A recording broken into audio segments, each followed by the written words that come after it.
I recently saw the movie Breaking In and I just thought it was terrible, so this is 5 minutes of what it's about. I recently saw The Call and this is what the movie's about. I recently saw Kidnapped, one of the 4 kidnapped movies I mentioned on why every abduction star has an African American lady as the main character. I recently saw No Good Deed, one of many kidnap abduction movies that have been covered for having Hollywood use the same formula of having an African American woman starring as the main character in a kidnapping movie. And don't get me wrong, there's no hate towards having a dynamic of having a black female or any female kicking ass. Believe me, it's just odd seeing them in the same formula of every abduction movie. I will look for you. I will find you.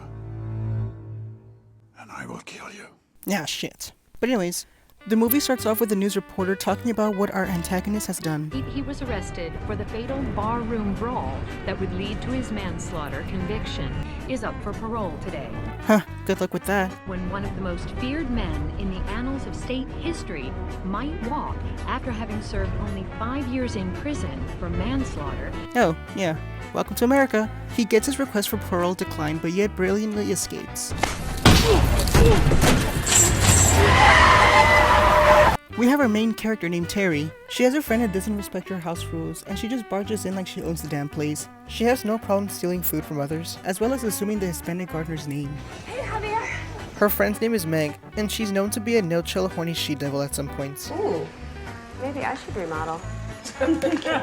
Meanwhile, the antagonist goes to his ex-girlfriend's house to threaten her.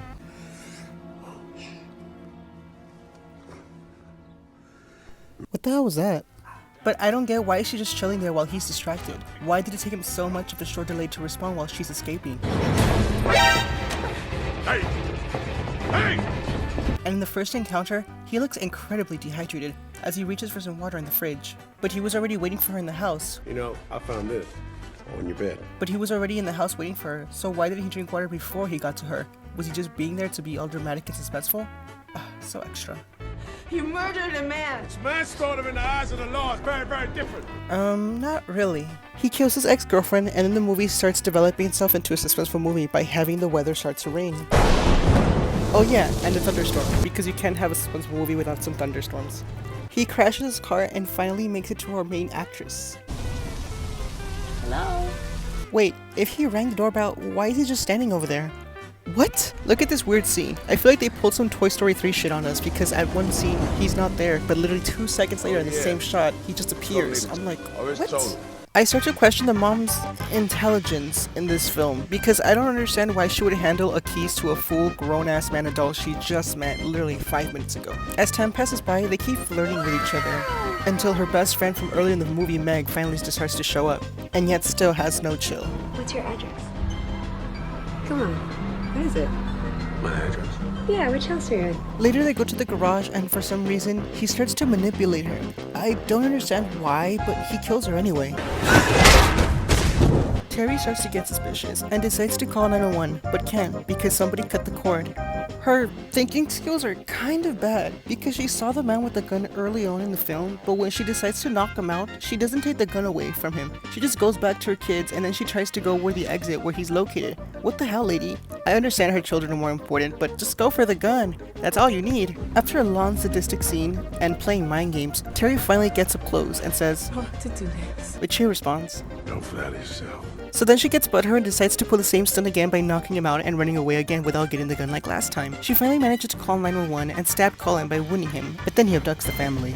As she gets abducted, she finally does something smart by flickering her lights at the police. Although this ultimately backfires because Miss Obvious over here can't keep one sentence straight by overthinking one simple question. No, I was reaching for the radio and my hand must have slipped and hit the brakes. Yeah, she's tweaking. The cop dies and they continue to go on. They go to the same house where they murdered his ex Alexis, and Terry escapes and reaches for her phone, which I'm surprised the intelligent criminal, so to speak, didn't take it away. It starts to rain and Terry answers the phone and realizes it's her husband, who is having an affair with Alexis, who used to be Dom's ex-girlfriend, who Dom is now abducting Terry, who she's married to her husband Ron. Jesus Christ, what is this, an episode of Jerry Springer? Terry finally gets connected to her legit 911 operator. You've reached 911 emergency response. We are receiving a high volume of calls in this area. She outsmarts him and after 5 minutes of suspenseful music, this happens.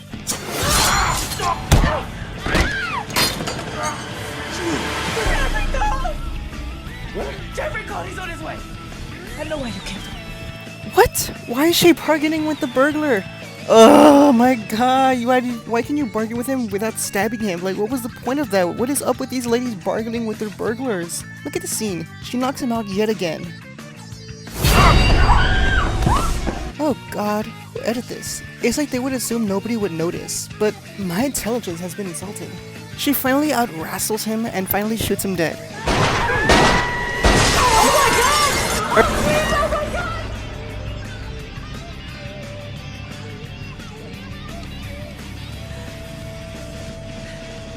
Her husband finally shows up. After realizing he was having an affair with her, she decides to assault him in front of dozens of cops with no witnesses whatsoever, thus ending this movie.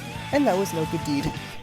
For starters, this movie doesn't have too many flaws, just a couple ones, having way too much suspense scenes.